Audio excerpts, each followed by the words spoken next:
ओम शांति। वाणी है आज की 3/4/2022 की अव्यक्त वाणी है। रिवाइज मुरली है 13/3/1990। सारे मुरली का संगम पर परमात्मा का आत्माओं से विचित्र मिलन।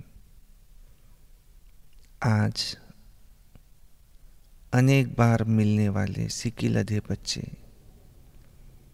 फिर से आकर अपने बाप से मिले हैं।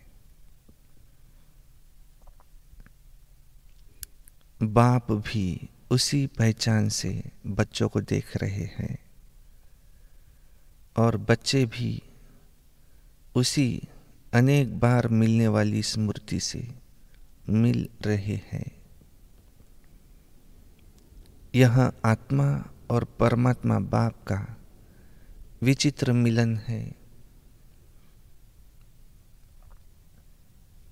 सारे कल्प में कोई भी आत्मा इस स्मृति से नहीं मिलती। चाहे समय प्रति समय धर्म पिताएं आए और अपने फॉलोअर्स को ऊपर से नीचे लाए, लेकिन धर्म पिताएं भी इस स्मृति से नहीं मिलते कि अनेक कल्प मिले हुए फिर से मिल रहे हैं।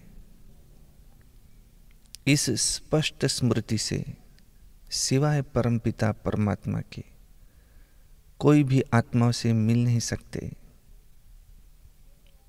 चाहे इस कल्प में पहली बार ही मिलते हैं, लेकिन मिलते ही पुरानी स्मृति, पुरानी पहचान जो आत्माओं में संस्कार के रूप में रिकॉर्ड भरा हुआ है, वह इमर्ज हो जाता है और दिल से यही स्मृति का आवाज आता है कि यह वही मेरा बाप है।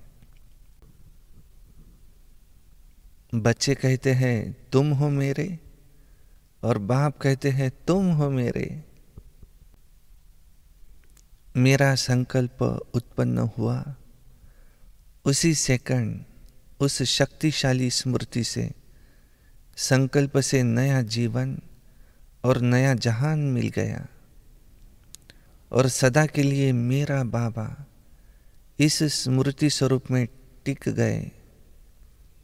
जैसे कि स्मृति स्वरूप बने तो स्मृति के रिटर्न में समर्थी स्वरूप बने, समर्थ स्वरूप बन गए ना, कमजोर स्वरूप तो नहीं होना। जो जितना स्मृति स्वरूप में रहते हैं उतना समर्थियों का अधिकार स्वतः ही प्राप्त करते हैं। जहां स्मृति है वहां समर्थी है। थोड़ी भी विस्मृति है तो व्यर्थ है, चाहे व्यर्थ संकल्प हो, चाहे बोल हो, चाहे कर्म हो। इसलिए बाप दादा सभी बच्चों को इसी दृष्टि से देखते हैं कि हर एक बच्चा स्मृति स्वरूप स्वसमर्थ है। आज तक भी अपना सिमरन भक्तों द्वारा सुन रहे हो। आपने स्मृति में लाया मेरा बाबा, तो भक्त आत्मा भी यही सिमरन करती है, मेरा इष्ट देव व देवी। जैसे आपने अति प्यार से दिल से बाप को याद किया, उतना ही भक्त आत्माएं आप इष्ट आत्माओं को दिल से अति प्यार से याद करती हैं। आप ब्राह्मण आत्माओं में भी कोई दिल के स्नेह संबंध से याद करते और कोई दूसरे दिमाग द्वारा नॉलेज के आधार पर संबंध को अनुभव करने का बार बार प्रयत्न करते हैं। जहाँ दिल का स्नेह और संबंध अति प्यारा अर्थात अति समीप है, वहाँ याद भूलना मुश्किल है। जहाँ सिर्फ नॉलेज के आधार पर संबंध है लेकिन दिल का अटूट स्नेह नहीं है, वहाँ याद कभी सहज कभी मुश्किल होती है।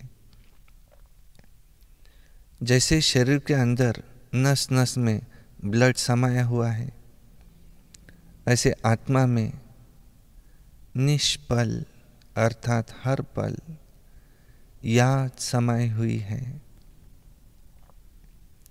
इसको कहते हैं दिल के स्नेह संपन्न निरंतर याद। जैसे भक्त आत्माएं बाप के लिए कहती है, जहां देखते हैं तू ही तू, ऐसे बाप के स्नेही समान आत्माओं को जो भी देखे वो अनुभव करे कि इन्हों की दृष्टि में, इन्हों के बोल में, इन्हों के कर्म में परमात्मा बाप ही अनुभव होता है। इसको कहते हैं स्नेही सो समान बाप।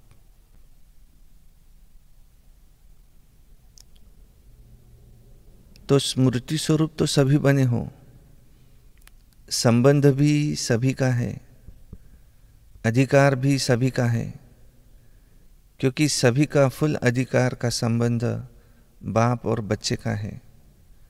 सभी कहते हैं मेरा बाबा, मेरा चाचा, मेरा काका, कोई नहीं कहते। अधिकार का संबंध होने के कारण सर्व प्राप्तियों के वर्षे के अधिकारी होना, चाहे 50 वर्ष वाले हैं, चाहे 6 मास वाले हैं, मेरा कहने से अधिकारी बन गए। लेकिन अंतर क्या होता है वो सुनो। बाप अधिकार तो सभी को एक जैसा देते हैं, क्योंकि अखूट वर्षा देने वाला दाता है। 2.5 लाख तो क्या, लेकिन सर्व आत्माएं भी अधिकारी बने, उनसे भी अथाह खजाना बाप के पास है, तो कम क्यों दे। तो दाता सभी को देता है, एक जैसा देता है, लेकिन लेवता में फर्क है। कोई प्राप्तियों के वर्षे को व खजाने को समय प्रमाण स्वयं प्रति व सेवा के प्रति कार्य में लगाकर उनका लाभ अनुभव करते हैं। इसलिए बाप का खजाना ये अपना खजाना बना देते हैं, अर्थात अपने में समा देते हैं। इसलिए हर एक खजाने को यूज करने के अनुभव से खुशी और नशे में रहते हैं। शुद्ध नशा, उल्टा नशा नहीं। और दूसरा खजाना मिला है, इस खुशी में रहते हैं कि मेरा है, लेकिन सिर्फ मेरा है और उसको कार्य में नहीं लगाते। कोई भी अमूल्य वस्तु को सिर्फ अपने पास स्टॉक में जमा कर लिया, लेकिन सिर्फ जमा करने और यूज करने की अनुभूति में तो अंतर है ना। जितना कार्य में लगाते हैं उतनी उसकी शक्ति बढ़ती है, और सदा नहीं करते, कभी कभी करते हैं। इसलिए सदा वालों में और कभी कभी वालों में अंतर पड़ जाता है। कार्य में लगाने की विधि यूज नहीं करते, तो दाता अंतर नहीं करता, लेकिन लेवता में अंतर हो जाता है। आप सभी कौन हो? कार्य में लगाने वाले हो या सिर्फ जमा दे खुश होने वाले हो? पहला नंबर वाले हो या दूसरा नंबर वाले हो?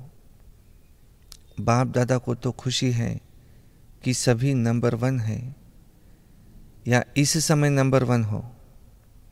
बाप दादा सदैव कहते हैं सदा बच्चों के मुख में गुलाब जामुन हो। जो कहा वह किया, अर्थात सदा गुलाब जामुन मुख में है। दुनिया वाले कहते हैं मुख में गुलाब,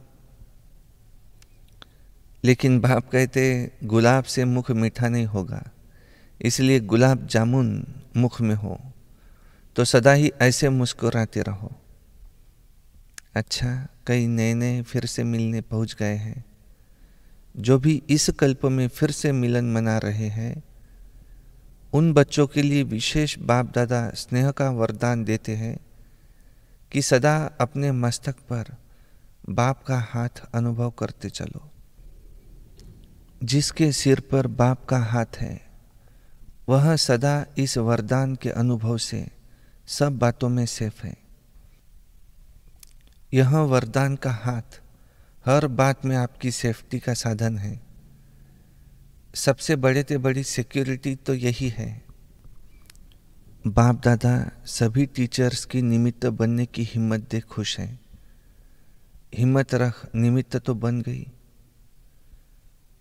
टीचर निमित्त बनना अर्थात बेहद की स्टेज पर हीरो पार्ट बजाना है। जैसी हद की स्टेज पर हीरो पार्टधारी आत्मा की तरफ सबका विशेष अटेंशन होता है, ऐसे जिन आत्माओं के निमित्त बनते हो, विशेष वह और जनरल सर्व आत्माएं आप निमित्त बनी टीचर्स को उसी दृष्टि से देखते हैं।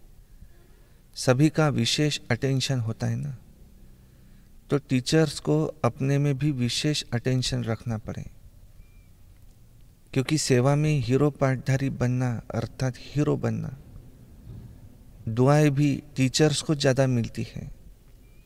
जितनी दुआएं मिलती है उतना अपने ऊपर ध्यान देना आवश्यक है। यह भी ड्रामानुसार विशेष भाग्य है।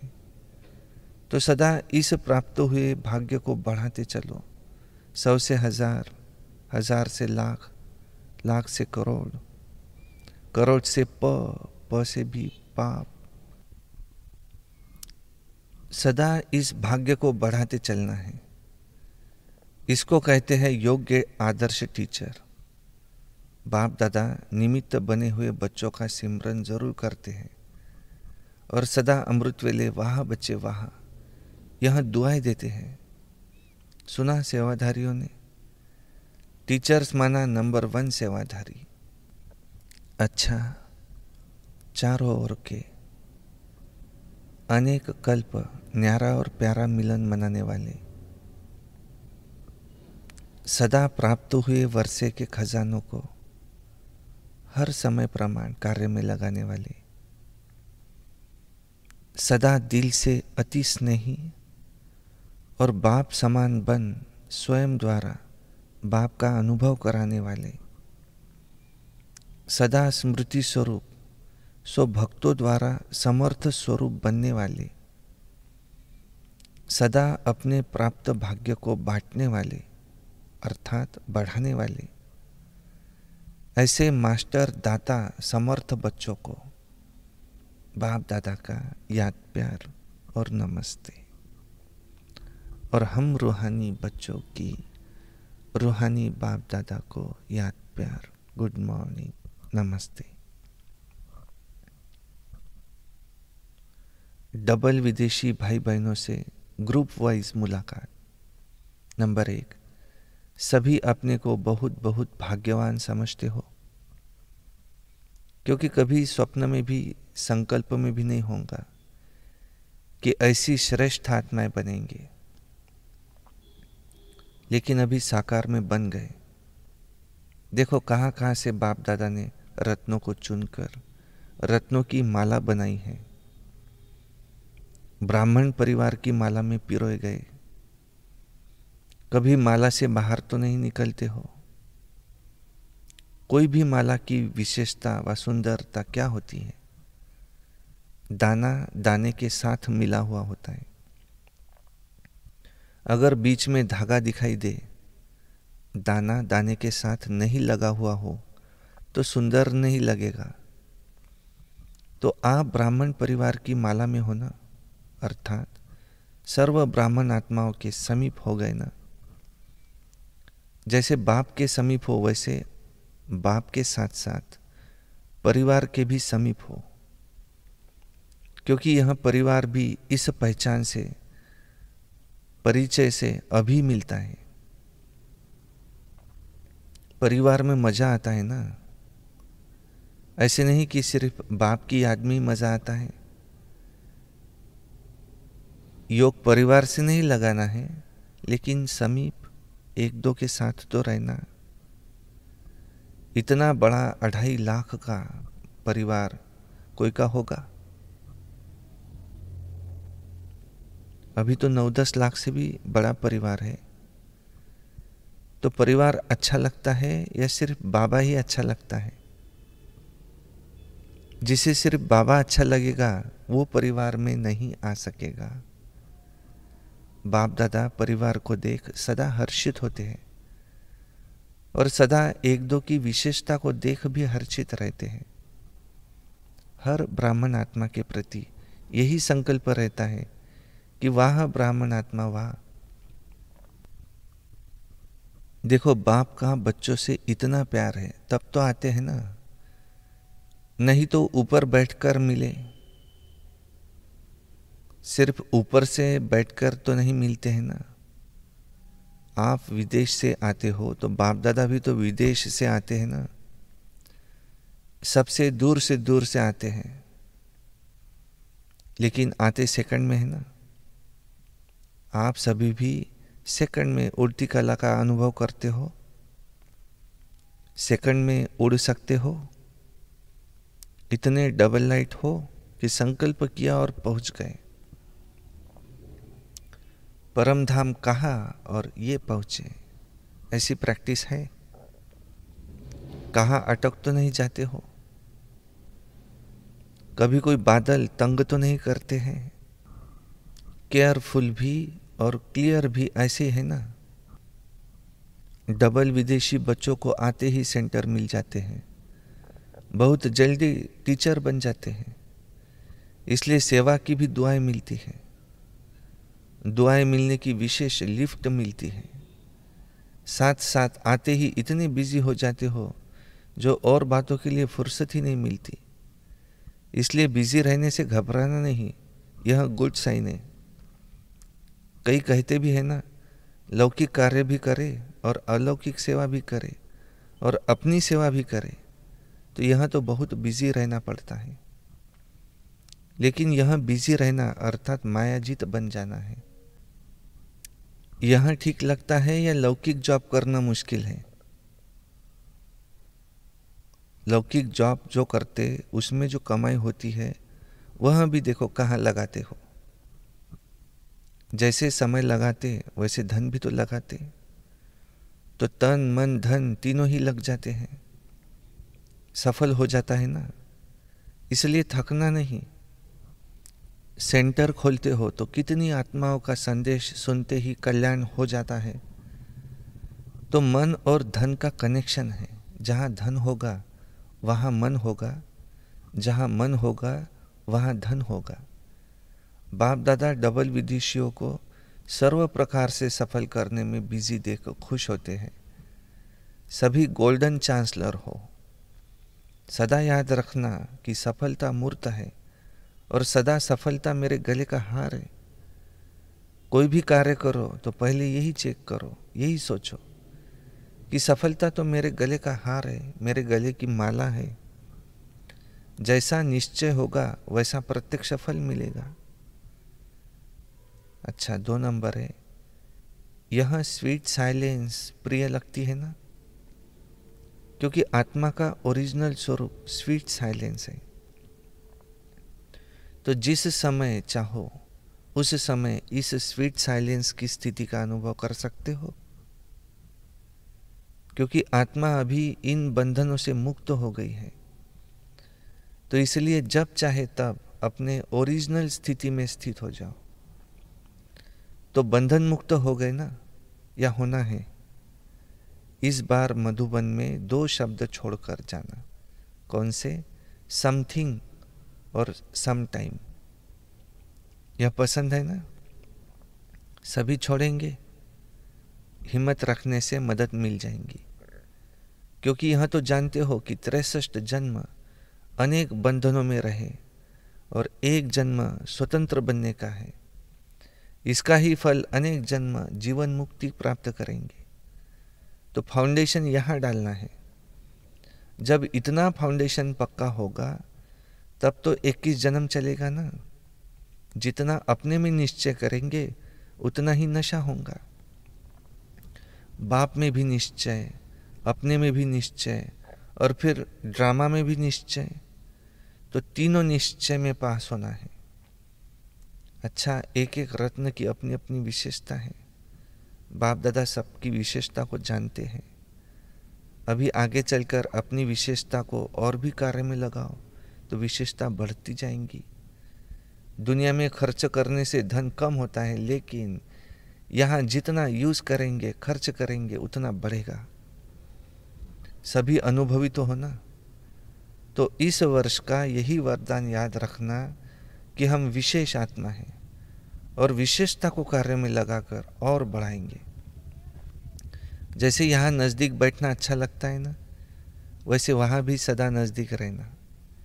बाप दादा सदा हर एक को इसी श्रेष्ठ नज़र से देखते हैं कि एक एक बच्चा योगी भी है और योग्य भी है। अच्छा वरदान है, दूसरों के परिवर्तन की चिंता छोड़, स्वयं का परिवर्तन करने वाले शुभ चिंतक भव। विस्तार है, स्व परिवर्तन करना ही शुभ चिंतक बनना है। यदि स्व को भूल दूसरे के परिवर्तन की चिंता करते हो तो यह शुभ चिंतन नहीं है। पहले स्व और स्व के साथ सर्व। यदि स्व का परिवर्तन नहीं करते और दूसरों के शुभ चिंतक बनते हो तो सफलता नहीं मिल सकती। इसलिए स्वयं को कायदे प्रमाण चलाते हुए स्व का परिवर्तन करो, इसी में ही फायदा है। बाहर से कोई फायदा भले दिखाई न भी दे, लेकिन अंदर से हल्कापन और खुशी की अनुभूति होती रहेंगी। स्लोगन है, सेवाओं का सदा उमंग है तो छोटी छोटी बीमारियां मर्ज हो जाती है। सेवाओं का सदा उमंग है तो छोटी छोटी बीमारियां मर्ज हो जाती है। अच्छा, ओम शांति।